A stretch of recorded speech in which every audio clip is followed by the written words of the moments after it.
আপনার বিবদ্ধ করা আছে তাফসীরে সুবহানাল্লাহ বলে। জিবরাইল চলে আসলেন ধ্বংস করার জন্য। এসে দেখেন কিছু মানুষ কিছু জিন জাতি দেখতেছে সেজদায় পড়ে আছে। সুবহানাল্লাহ আছে না এই গ্রামের মধ্যে সবাই খারাপ হলো কিছু মানুষ তো থাকে ইমানদার, ঠিক না ঠিক? যদি না থাকতো আল্লাহ পৃথিবী ধ্বংস করে দিত। কথা বলেন ঠিক কিনা?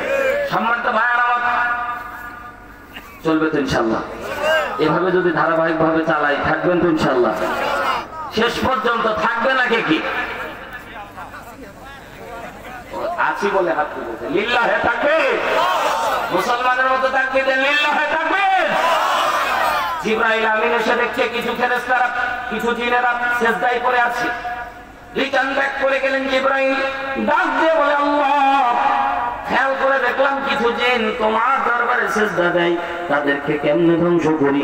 আল্লাহ বললেন ও ফেরেশতারা যারা সেজদারত অবস্থায় আছে এদেরকে বাদ দিয়ে যত জিন আছে সবাইকে তুমি ধ্বংস করে দাও।